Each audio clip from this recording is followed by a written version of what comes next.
Okay, so there are 3 of us. There was another 2 to attend who haven't yet, so we will get started. Sorry for the delay.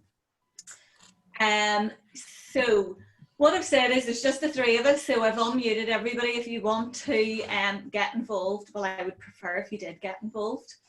That would be great. So what I thought I would do today was to explain how we might improve leading virtual teams, because I think for everybody on the call today, I would think most of you have managed virtual teams in recent weeks for the first time. Would that be correct? Mm-hmm.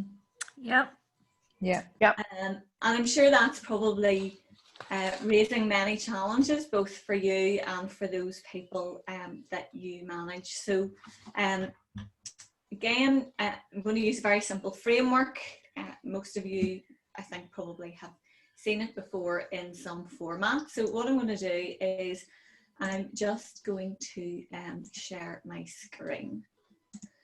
So, Julie, are you going to share the PowerPoint or anything with us after, or do we have to take notes?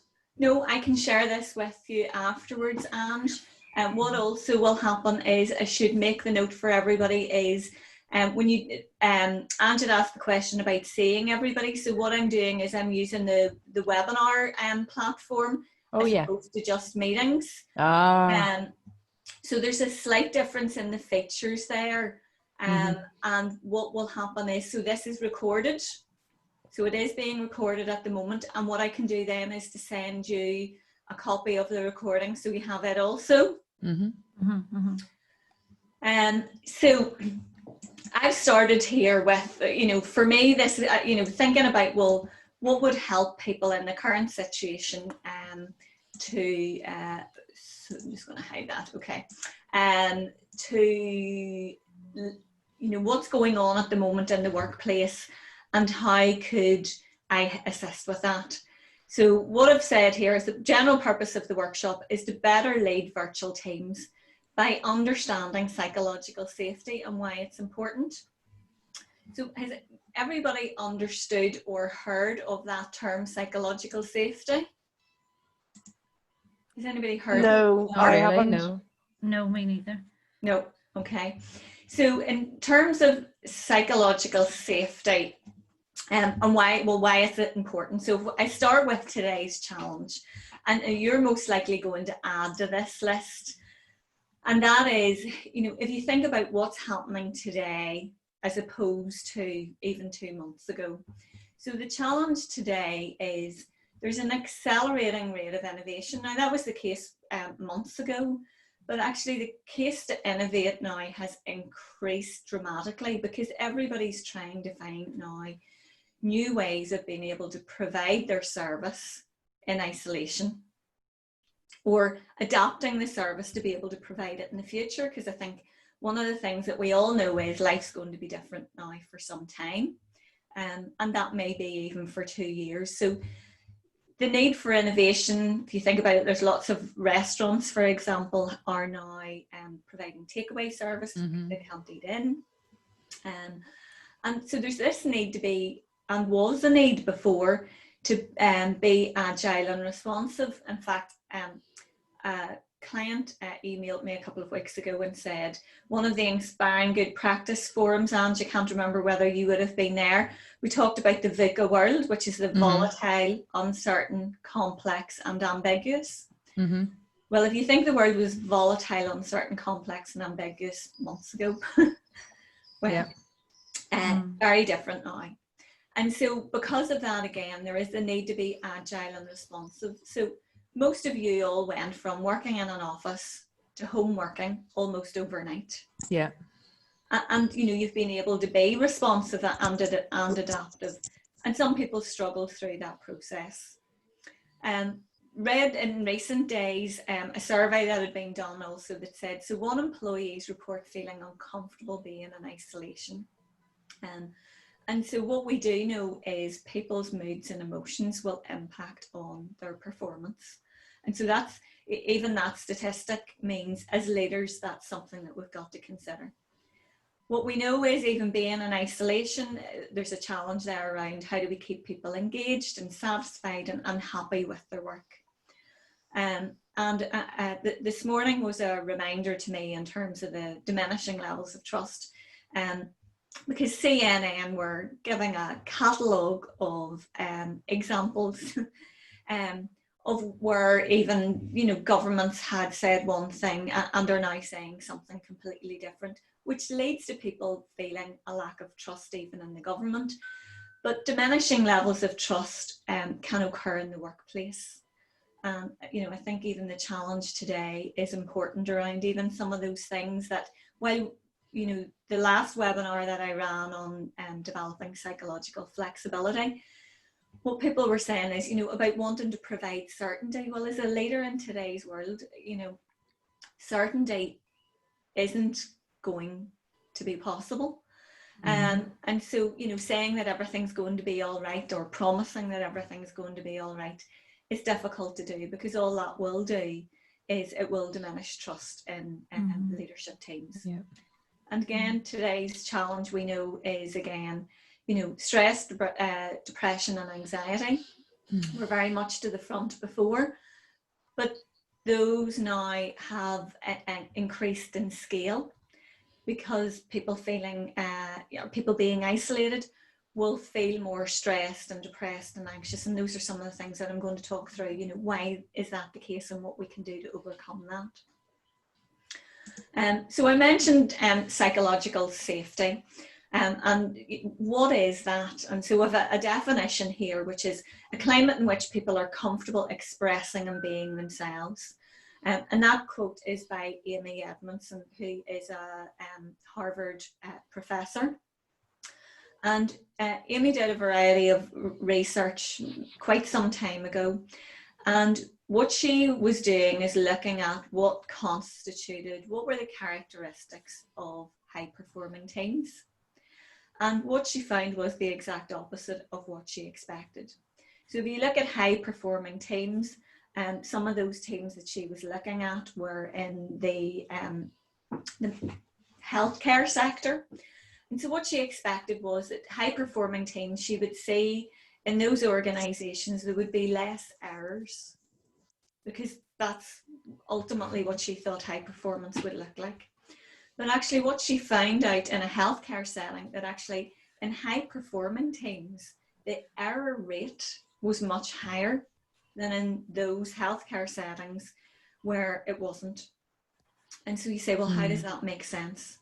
And that is because in those organizations where error reporting was low, it's because there was a fear of reporting, the fear of the consequences. Therefore, that leaves organizations, particularly in healthcare, open to cases being taken against them. It also leads to death.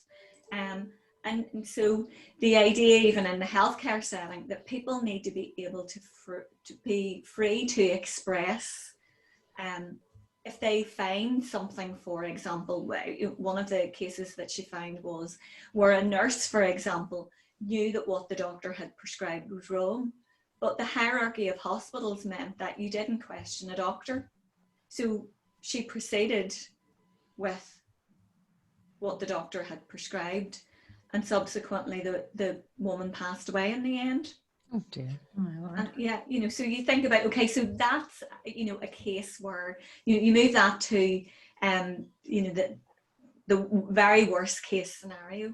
But I think the question for all of us is, what's going on in our organizations? What are our leaders doing that prevents people being comfortable expressing and being themselves?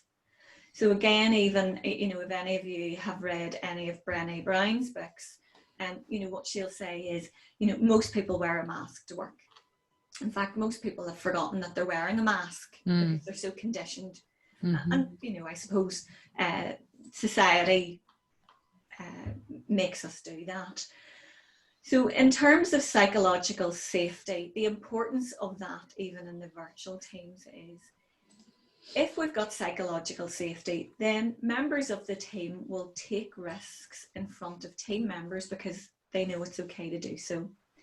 And they'll feel confident in the team, knowing that nobody's going to embarrass them, make little of them, or punish them for making a mistake, suggesting something that might be quite random, and offering those ideas, or asking, that people say, no, this is a simple question, and having the fear of asking that simple question because they're not worried about how this is going to come across.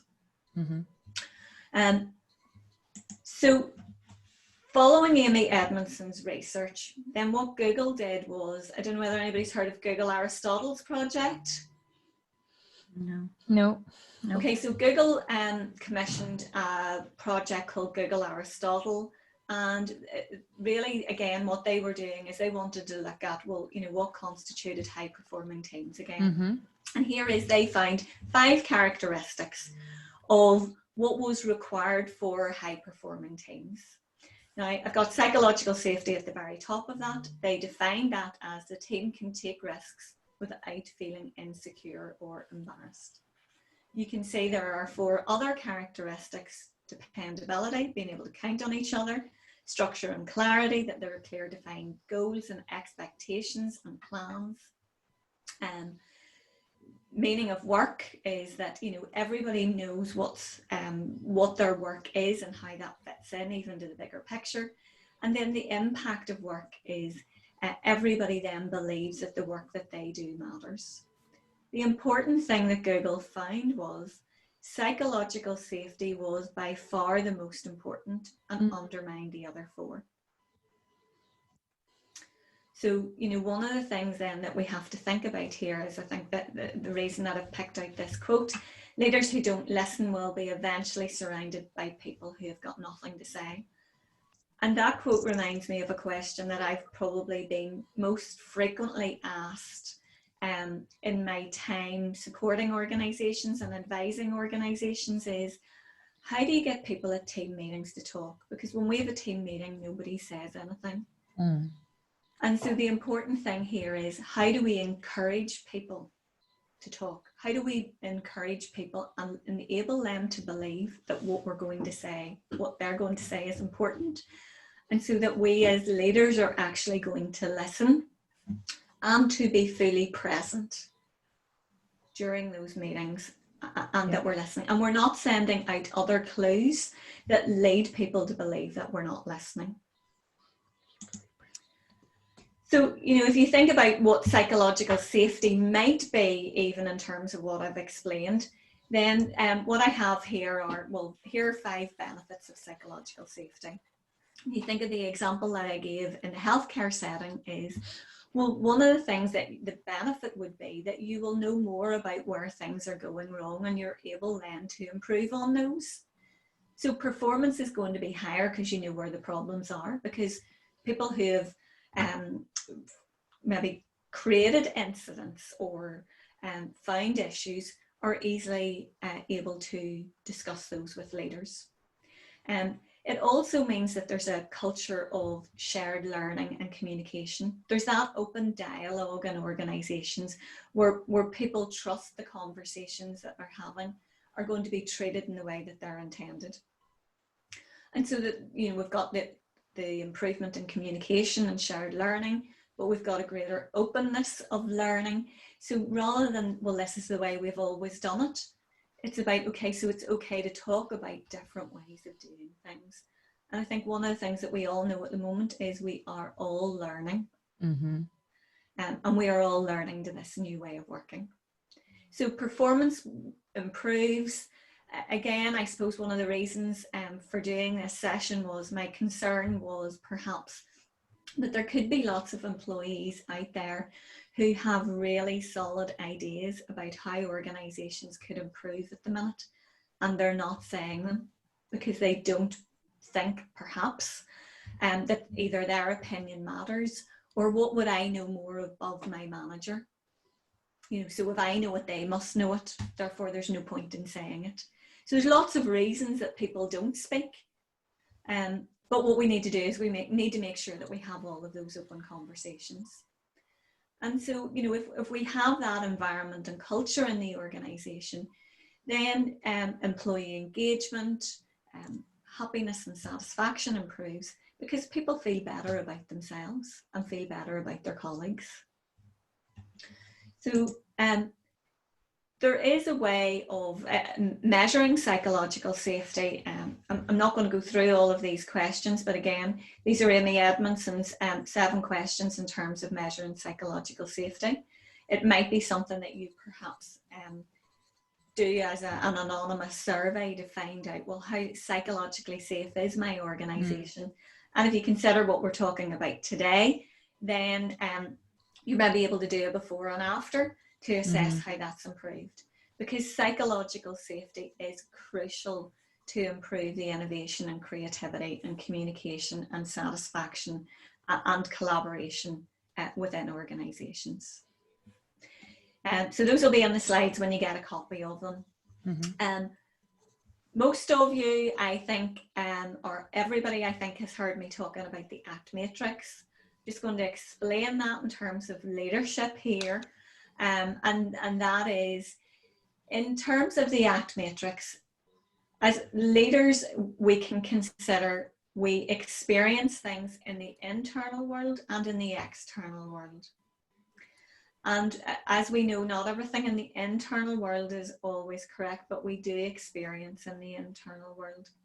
And then what we do is we, as leaders, we can take action that moves us either towards the leader that we want to be or away from the leader that we want to be.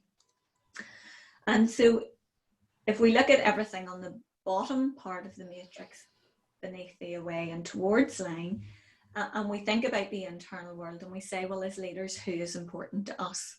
And that has to be members of our team. It has to be other leaders in the organisation. Those people that are important to us at the moment would also be our suppliers and our colleagues and our customers. And if we think about those people that are important to us and we think about the situation that we're in, even as individuals, we think about the unwanted stuff that shows up inside leaders and gets in the way.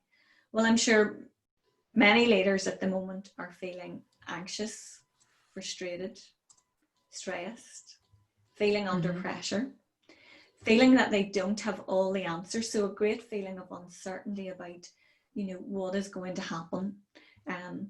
Anticipation may be another feeling in terms of what we might hear from our governments this weekend around what the lift of the lockdown might look like. So we're all experiencing these thoughts and feelings internally, and then we respond to those.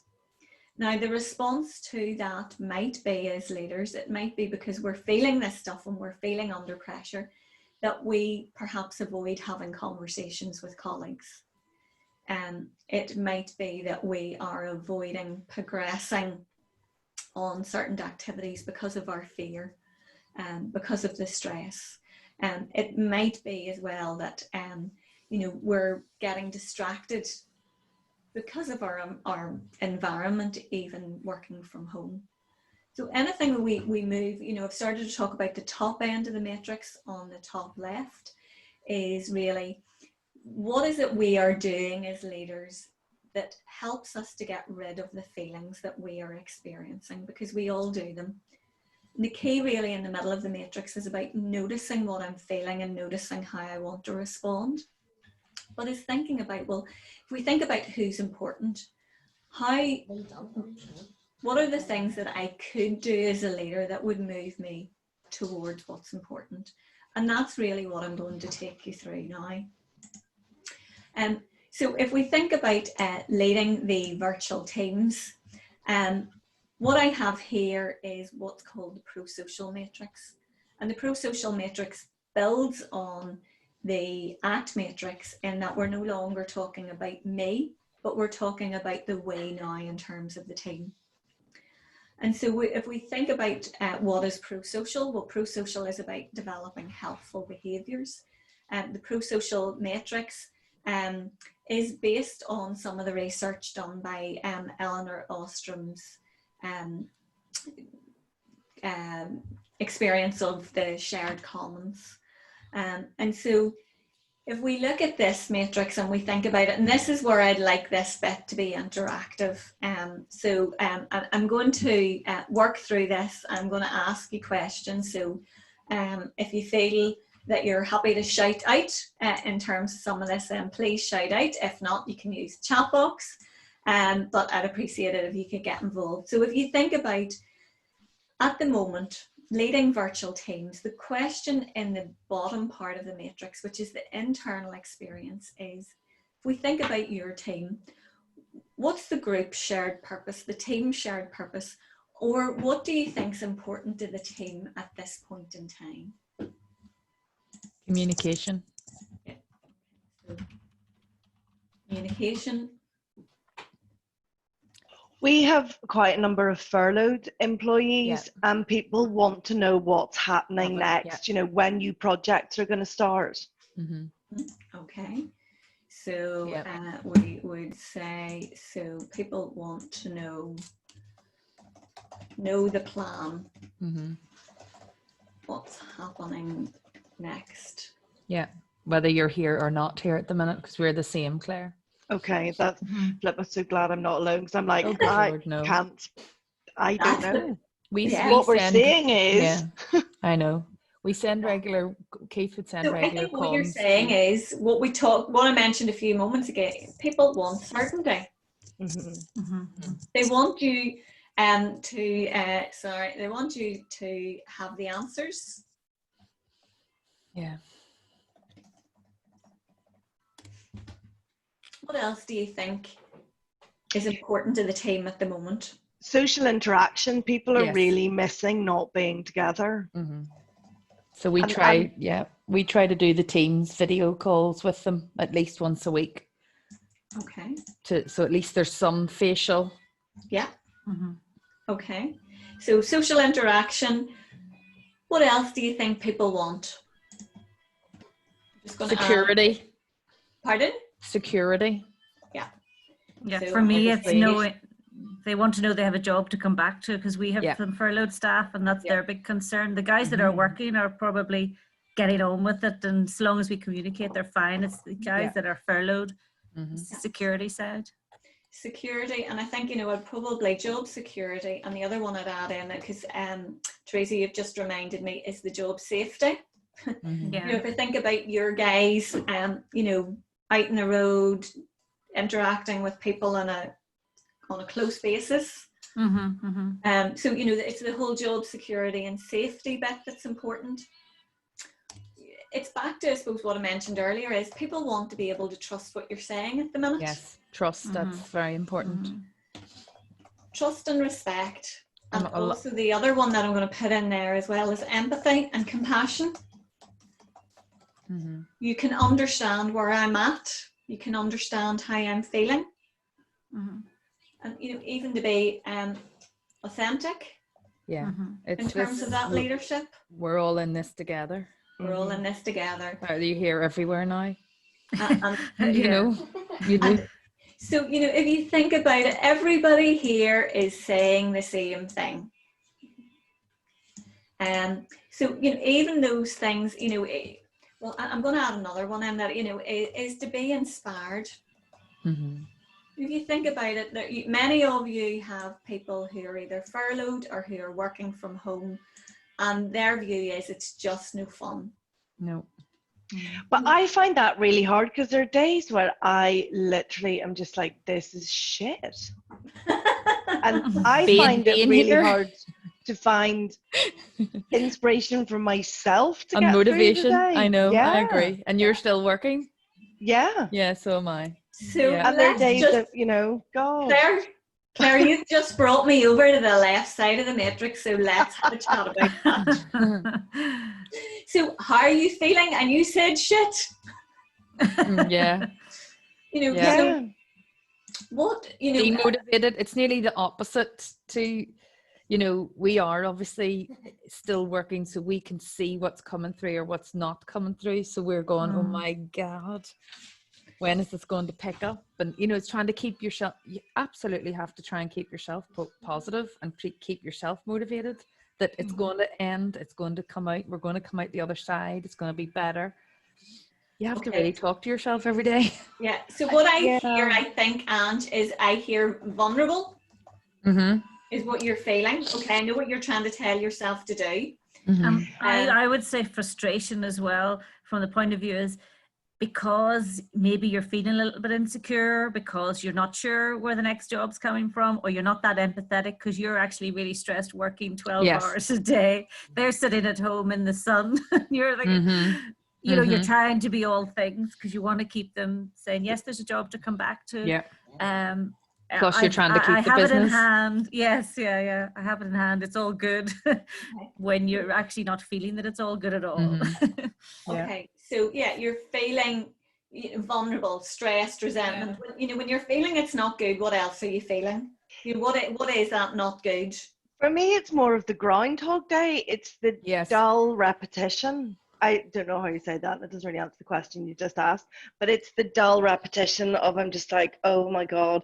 So I'm going to get up and I'm going to Get my go and sit at my breakfast. desk. Go into the dining room. I feel like there's a little bit of me is almost suffering for a little bit from that presenteeism. Yeah. Mm. So, Like I'm not feeling productive. Mm. Okay. Yeah. You know, like I would be if I was in the office and out and about doing my job. Yeah. So we've got a variety of things of how you feel. If I think about other members of your team, how do you think other members of your team are feeling at the moment, if they're furloughed or even if they're working at home? People are feeling, I know we check in, right, you know, every week individually with everybody so that they have an opportunity to say what they may not say in a group setting. And people are feeling all of those things. Yeah. Mm-hmm. Does anybody feel, do you think, is anybody out there feeling isolated? Yeah, I think there's probably a few that feel like that with us too. However, you do also have a few that are feeling that this is great. Yeah, Yeah. we have a two large people, workforce, yeah. so we one end of the spectrum to the other. Okay. Yeah, we have a few people who are literally like, this is my ideal scenario. I'm loving life right now. Yeah, I know. Yes. Maybe you don't check in with those people once a week. Well, I do, because they really like kind of spur me on, and Oh, it's do you? so lovely to talk to them. Oh, good. Okay, so what I'm going to do in a moment, I'm going to highlight something about, you see, you see and hear things from your people. But my question to you is, what are they really feeling? Is that a disguise and is that a mask? Mm-hmm. So I've added some things in there, like, some will be feeling isolated, disillusioned, disillusioned by when is this ever going to end, feeling insecure. Some might even feel a bit angry. Well, they might feel angry about, I'm going to have to come back to work. Or they might feel angry with, I can't believe we've really got to this point. It might be, this summer feeling lonely. And it could also be feeling, you probably feel yourselves at times feeling overwhelmed. Mm-hmm. So if we've got those, and the idea of both the ACT matrix and the pro-social matrix is about understanding the connections between what goes on internally and externally. So if you think about those emotions that you might experience as leaders, and we think about the team shared purpose that we've just talked about, knowing the plan, and they want certainty and having all the answers. So what are the things that you might do that move you away from the team shared purpose? What could I see or hear leaders doing?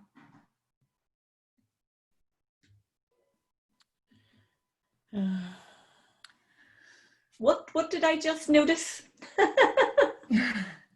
Did anybody pick that up? Because that's a great one. Silence. What was that? Silence. Like not communicating. Okay, so there was silence and there was a sigh. Sigh. I don't know who it was, but there was a sigh. So if you think about it, okay, so there was silence. So, those are things that we do to respond. So if we're feeling stressed or we're feeling frustrated by somebody, then sometimes we choose not to say anything. Don't communicate. Pardon? Don't communicate. Don't communicate. Yes. So a lack of communication because we don't know what to say, so it's better to say nothing. Mm-hmm. Bury your head, you know, that kind of And- attitude. Yeah. See, the bury the head for me is the response for leaders can be, let's pretend it will be okay. Yeah.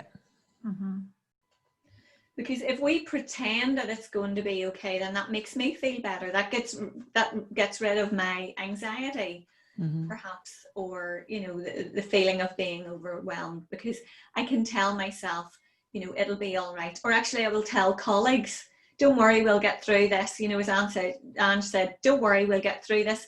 The world will be a better place after this. And we've all found ourselves doing and saying that. What's important to remember in using this matrix is just because it's over on the left side on the away moves doesn't mean it's bad. And if it's on the right side, it doesn't mean just that it's good. It's about how we respond. So, you know, if we feel anxious about, or our colleagues are anxious, what we're trying to do is we're trying to get rid of that feeling. It's a response to. And what else do you think? You know, there might be team members. Are you finding any team members avoiding things at the moment? No. No. So not that we're aware of anyway. Exactly. Yeah, that's the thing. We don't know. Yeah. Well, I don't know if people are not doing stuff that they said they would. Yeah. And I'll give an example of the avoiding bit. And I think what everybody's had to do is everybody's had to use technology in ways that they hadn't had to use it before. Yeah. So if you think about the psychological safety bit, if I feel, and I'm going to put another text box in here, because one of the things that I didn't say, which is one of the overwhelming ones over here, is fear. So if I feel fear, if I don't feel safe in my organization, then I will avoid saying or doing things. So, you know, over here I say, what would I see or hear you doing? So avoid saying or doing. And this very simple example that I'm going to give you is using Zoom. So, you know, Zoom has almost become a household name. And what I have found in the last 2 weeks is people are using Zoom and they've no idea how to use it, but they haven't wanted to say in front of their colleagues because everybody assumed everybody else knew how to use it. And so, you know, even what I've suggested to a couple of people that I've been working with, I said, you know, if you want, I'll give you a tour of Zoom and show you how to use it. And they said, oh, I'd be really grateful if you could do that. So, you know, you're right. We don't know what people are avoiding. We don't know if you've provided people even with technology to work from home and they just haven't been able You get it? really get it. So, you know, that's one of the things that we might find. Again, I talked earlier about, you know, not speaking up at meetings because they don't want to hear me. Or it could be hogging the meeting. Well, that's so funny. We have a couple of individuals who I wonder whether or not it's the people who don't want to speak up almost push this person forward as, you know, Spokesperson. the spokesperson. Yes. Because and again, I'm not sure because both people are relatively new to us. If that is truly what's happening, it just seems like it does. But yeah. Do you want to drive? Sorry. That's okay. We'll come to. Apologies. I'll just take my headphones off and close the door again. Hold on. No, don't be silly. We all have to get used to these things. Okay, so promoting people to be spokesperson. You know, this is, I'm just adding another text box. This is about venting. And what I'm trying to do here is simply just to get you to understand human behavior. So it may not be your work situation that is the issue, but people, are looking for a place to vent. And so they might promote other people to be their spokesperson because they needed to get it off their chest and they spoke to somebody else. And then they're speaking to you about it. And people then just haven't realised that they've had a rant for such a long time. And that is sometimes just, people aren't aware, they haven't noticed. Back to the bit in the middle of the matrix is as leaders noticing what's going on. So it's noticing what people are doing and thinking about why they're doing it. And it is because it's a response to something that's showing up internally. The internal stuff that we don't want to experience.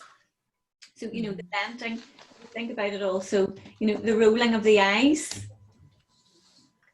So again, somebody described a situation where when they were doing the face-to-face calls on whatever platform it was, that they were knocking their camera off when they wanted to roll their eyes or have a bit of a vent.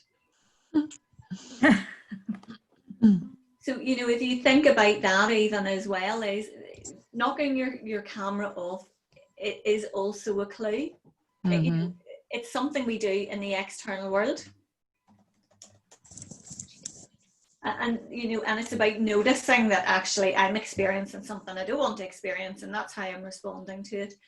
But again, leadership is about being able to hear some of this and feel some of this and still somehow be able to come up with some of the responses. And even if you think about it in terms of ideas or suggestions from a leadership perspective, you can hear sometimes we've tried that. Been there, done that. And if you think about it from a psychological safety perspective, there's nothing really on that top left helps to encourage psychological safety. If you think about responses for people who are maybe working in isolation, I find a variety of people saying to me, I'm working longer hours now. Yeah. And that's a response to some kind of anxiety internally, feeling the need to show that I am working. But it could also be that really I'm just not fully present and I haven't noticed the time going by. We're back in the middle of the matrix. Is about being present and really noticing what's showing up for me and what might be showing up for others.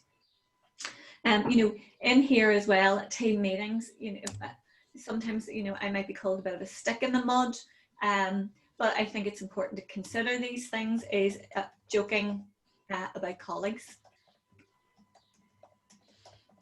You definitely need psychological safety in the organisation or in the team to be able to do that. If that's not there, then you're creating much more vulnerability in the team than you really need.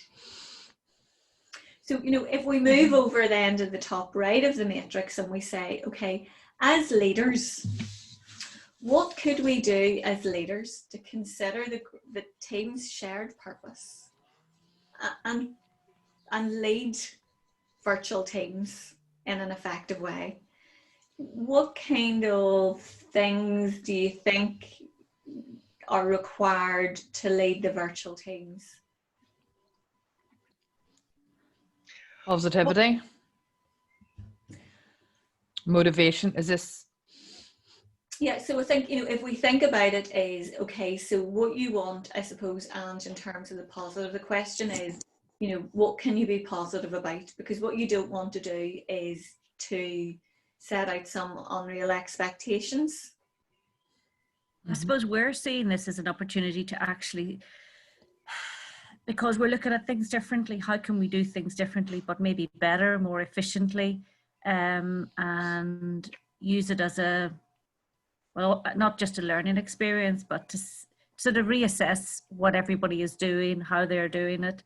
The working from home example for us is one that we're going to embrace from here on in, because it's actually working quite well for some of us.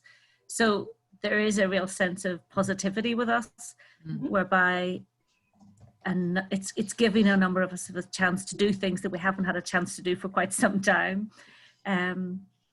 review how we do things and can we do it better.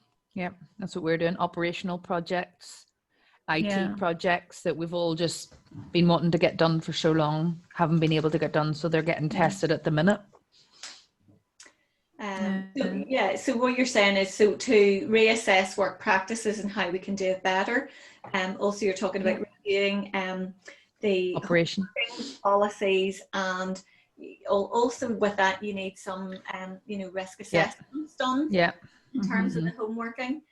I think somebody talked about, Ange and Claire maybe as well, how often do you meet face to face? Do we meet face to face? Do you mean on Zoom or something? Once a week, we do a check-in with the teams that are still here now. Not the furlough people are being communicated via email, probably every couple of weeks. Okay, we check in with each one of our employees. One of the management team will have a conversation with them every week. Furlough, you're on furlough or not? Yeah. And have they found that positive? Yeah, I think they have, because and I suppose for me it was important because I wanted to make sure that we were communicating with people. We then have basically what we would have done in person, so our monthly town halls and our diversity events and celebrations, we've now moved all of that online. So we're still rolling out our kind of monthly programs, but they're virtual now. Yes. And we are members of business in the community, and as we're an IT organisation, they have a number of requests from different charities and public and private sector organisations to kind of help people with some of the IT challenges that they're facing. So, we've basically kind of been working at kind of pushing this. If you're on furlough, why not be a digital volunteer and help somebody out there that's isolated and doesn't know how sort of to get online or whatever. So we're doing that kind of stuff, and again, some people are going to embrace it and some people are just not going to be bothered with it. Totally. No. And you also mentioned earlier, if you think about it in a group's shared purpose, the need for social interaction. Have any of you tried any digital social interactions? Like what? Well, so it would be virtual coffee mornings. Oh yeah, we do that. Yeah, we do that's like our diversity events and celebrations. So we have a mentoring program that is Star Wars themed. So on Monday, which was May 4th, we had like a Star Wars quiz and like an anonymous acknowledgement of the Obi-Wan Kenobis that are our mentors. Very good. It was really good fun. Excellent. So yeah, the virtual coffee mornings and the team quizzes, that's the social interaction. But I don't know, are any of you encouraging team members to have virtual conversations with colleagues? Yeah, we've enabled it. People are doing that anyway. Yeah, that's how they do. Instead of we're in the office, they would have picked up the phone to somebody or just went to someone to do it. They're now calling them, and we use Teams. Yeah. Okay, so you've got that. I include myself in that. That's what you feel you do all day. You do talk to people all day.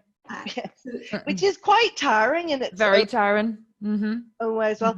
And what we actually set up just before, literally the week before we went into lockdown, was we set up a WhatsApp group with everybody's permission, obviously in terms of GDPR, so that we're able to, people are sharing, stuff that their kids baked, or, other different fun kind of non-work things that people can have a laugh and respond to.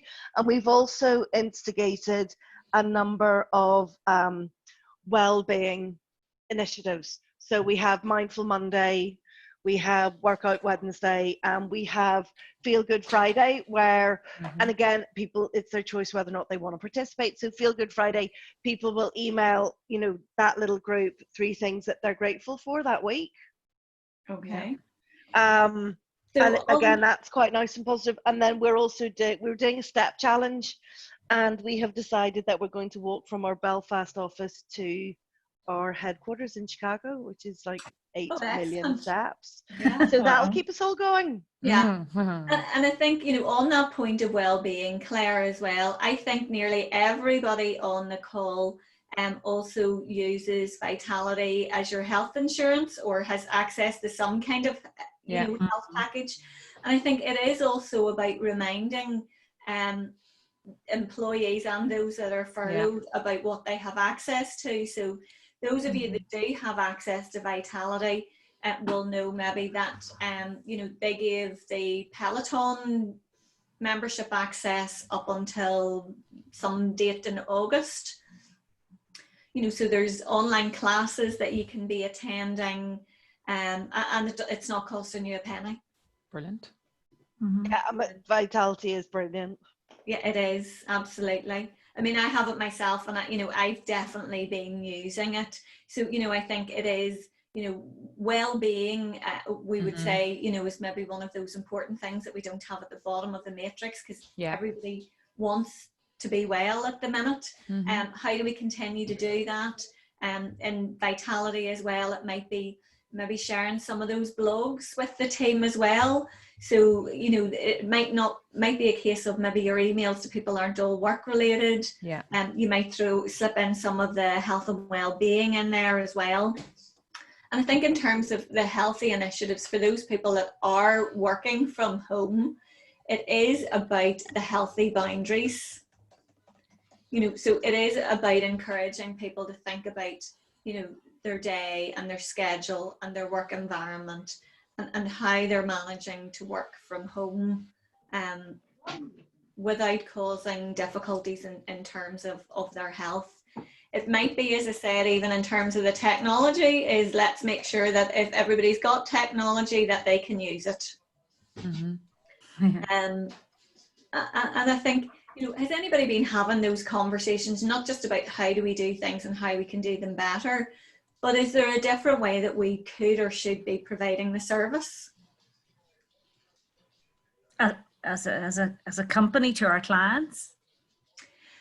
As a company to the team, because I think, it's about asking for those ideas and suggestions. Your team, I often find, have lots of thoughts and ideas. And during some of the work that I do, people often say to me, how did you manage to find all of that out?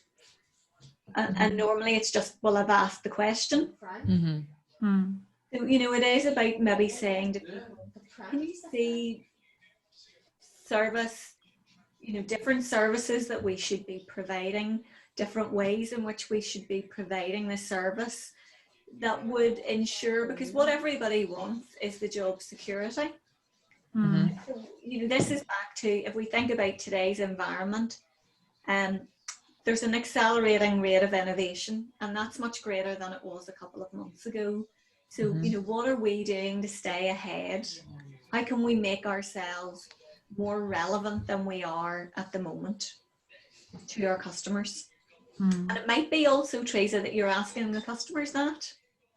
Yeah, no, I just wasn't sure the context, but no, in the last couple of weeks, we have been having sort of future-proofing meetings, either through Teams or WhatsApp, and discussing how we can do things differently and what are the lessons we're learning through all of this to do things better when we come out of it.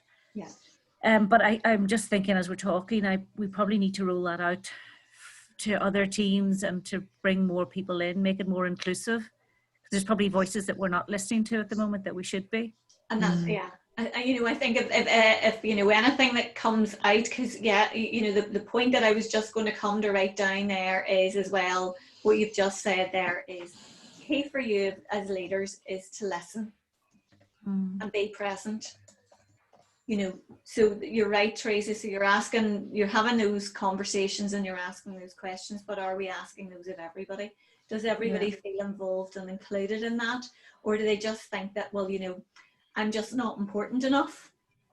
And it's back to, in terms of psychological safety, everybody needs to feel that they contribute in terms of high performing teams, that they're going to make a difference as well. So it is about saying, as leaders, you need to listen and be present. And the one that we've continued to talk through is to develop your emotional intelligence. Mm-hmm. What, you know, because that's one of those things I think that we have to be careful about. If we've got very high levels of optimism, well, then the tendency will be at a team meeting to say things like, don't worry guys, it's all going to be okay. You know, this will work out in the end. But there will be many people on the team that will be skeptical that that's even possible. So, you know, what people do want is they want you to be realistic. And the other thing I think in terms of leadership is to show that vulnerability as well. So, you know, that you, in terms of listening, that you're able to take on criticism and feedback, and that you can admit that you've made a mistake. Mm-hmm. Because if leaders, if the team believe that leaders can't admit that they're going to make a mistake, they're not going to admit themselves, because you're already customizing behavior. You know, the behavior breeds behavior. My leader doesn't do that, so, you know, why would I? That's not the type of organization we are. Mm-hmm. But you need that openness in the organization as well. And it's about, even, you know, in terms of your own emotional intelligence as well, as being aware of when, you know, you don't feel that adaptable, that you don't want to try new ways of working.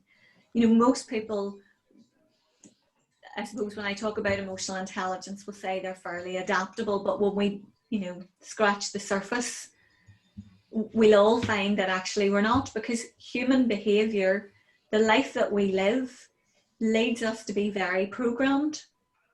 You know, so, you know, I start the meeting this morning by saying, bear with me. I mean, I've been using Zoom for years, but I've only just bought the webinar package, so I know, hopefully everybody will be kind, knowing that it's possible that I'll make a mistake. And the first thing happened was the Wi-Fi went down. Mm-hmm. So, you know, again, those are some things. I think, you know, even in there as well, do you think everybody's really clear on what your expectations are from them? I would hope so. Yeah, those that are still working, the difficulty you have is when you have a mix of people who are furloughed and who aren't, and then it's the fine line between what you're allowed to do when people are furloughed and what you can't. Yes, that's right. I mean, they can do very little, really. Yeah. So yes, you're communicating with them, you're trying to keep them positive and not have them isolated, etc. But in terms of talking about the future of the business and all of the rest of it, that's obviously not possible at the moment if they're furloughed. But so it's just getting the balance right, that you're communicating equally with both sides of the teams. Yeah. And I think sometimes, Teresa, I think sometimes it's useful to sometimes say the obvious, which you think's obvious and they mightn't, you know, because due to the present furlough regulations, you know, there are things that we can and we cannot do, you know, without making the assumptions that, you know, that everybody is aware of that.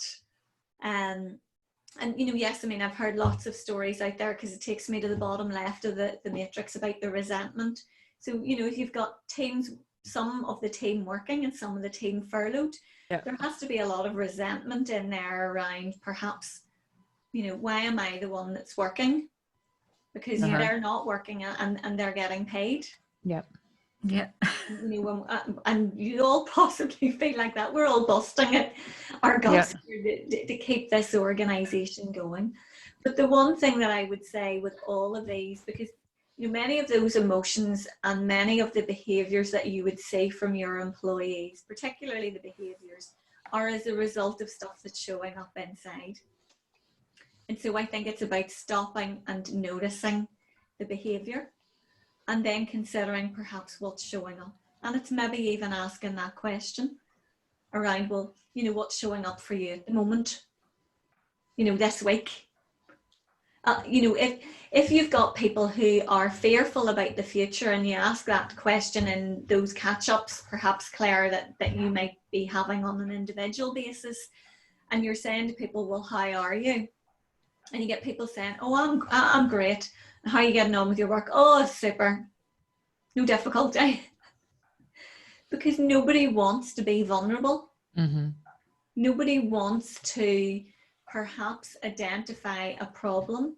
Because again, you know, if you think about fear, the human mind is designed to identify a problem and to respond it to stay alive.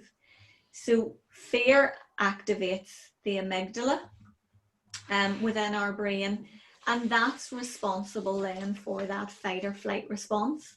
So what you're doing is you don't want to be asking questions or really saying things that trigger the amygdala to be active, because then that's when you're going to get people backpedaling and not telling you things, all because of fear. Mm-hmm. So I'm conscious in terms of time. It's 12 o'clock. There's a short video here. Some of you have seen this before, so it's 3 minutes. I'll not play it. But you know, after the session, if you're interested in watching it, it's Michael Jr. and it's called Knowing Your What and Your Why. And the real thing about this is, I know Teresa definitely have seen this. When you know your why, your what becomes more meaningful. So if you think about what we've just talked about in terms of the pro-social matrix, when we understand what's important and why it's important, then you know our why becomes, you know what, why you're doing things, and you're probably more likely to follow through on those. So even in terms of next steps, you know, these are the things that I would ask you as leaders to continue, is to keep thinking about what is the team's shared purpose and what's important to them. Think about what thoughts and emotions might be showing up for your team, and that might be getting in the way of the shared purpose. It's considering what behaviours and actions you might see or hear from team members that are moving them away from that shared purpose, and what behaviours and actions would help leaders move towards then the team's shared purpose. Because really, you know, we've just shared a fraction of that this morning. So I want to say thank you to the three of you for attending. How did you find the session? Great. Yeah, really thought-provoking, because actually I know the way I conduct my conversations with people every week one-to-one, but I am not sure how, but other people's approaches are different, and I don't know, do they hear and listen for what is not being said? Yeah. I think, you know, Claire, you've triggered another thought in my mind, and that is maybe about thinking about with the, you know, if you're doing a team call with the leaders in the organisation, then it's having that conversation about what should leadership look like for us as an organisation in leading these virtual teams. You know, having that conversation about what is important, because now what we're talking about is leadership style. But it is about making sure that, you know, we are fully listening and being present to not just what I hear, but also what I see. Yeah. And I think that's quite interesting. I would be on I&I calls every couple of weeks with other foreign direct investors who are similar to ourselves. And there was one guy this week who said, we've made a decision company-wide that we will not be returning to our offices until the 1st of September. Wow. So now they're like, okay, what does the next 4 months look like? Yeah.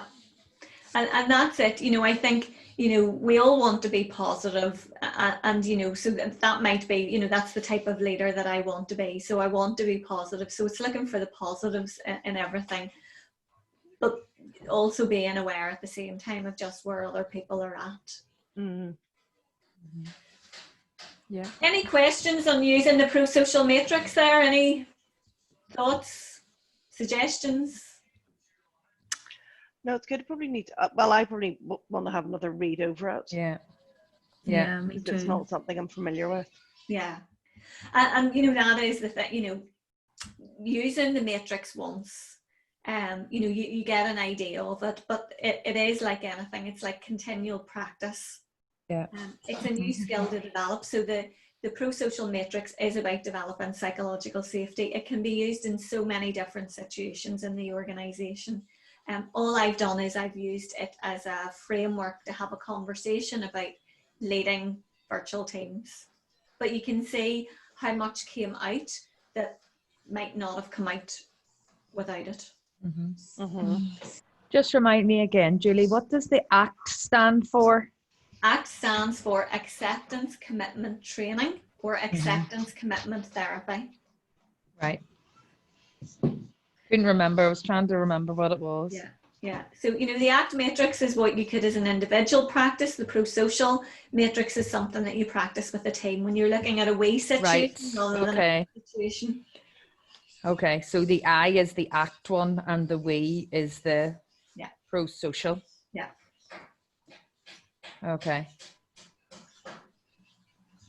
Okay. I appreciate where everybody's at the moment, but it was on the email as well. So, as a plug, I suppose one of the things that I said was, the emotional intelligence is something that everybody needs to develop, because that is about being present, noticing what's showing up for you as a leader and considering how you respond to it.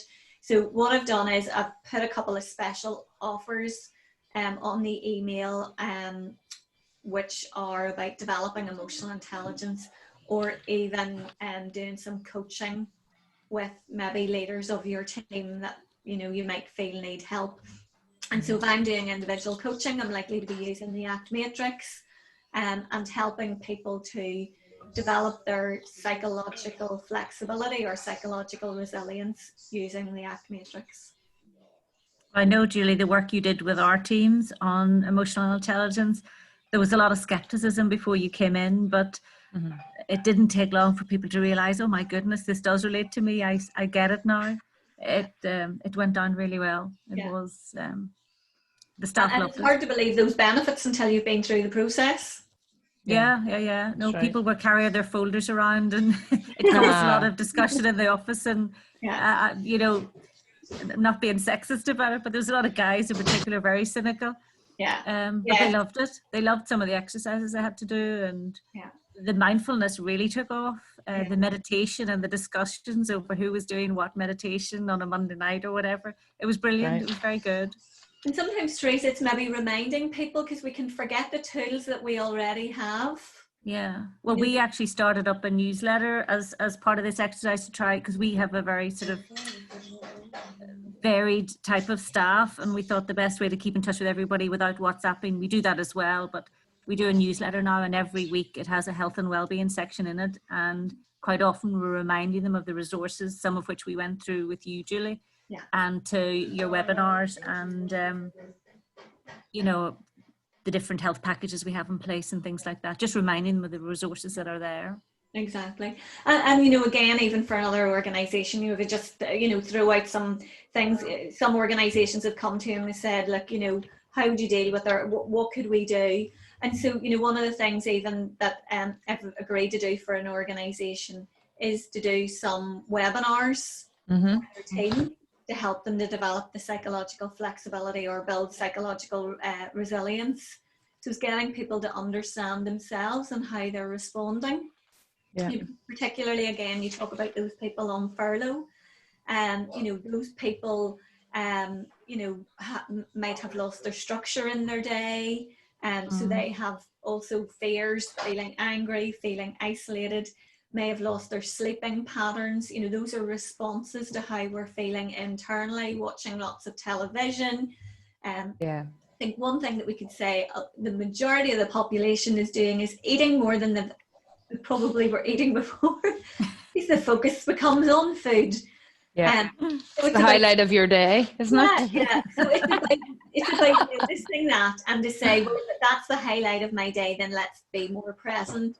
So, what I might be doing now for some organizations is, running a regular 1-hour webinar on psychological flexibility for that organization, so that people can just drop in and attend if they think it's useful for them. Okay. Oh, that's a good idea. So, it is really, I think it's not just asking, I suppose, if I think back to what we were talking about, employees for ideas on improving the service, but it's also about what do you think we could do? Now, it's unlikely, unless there's psychological safety, that somebody's going to say, I'm really struggling working from home. I'm really struggling being on my own. You know, I think, Claire, you said at the very start of the conversation this morning, oh, I'm so pleased to hear you saying that, you know, what you've got here is a shared understanding. Yeah.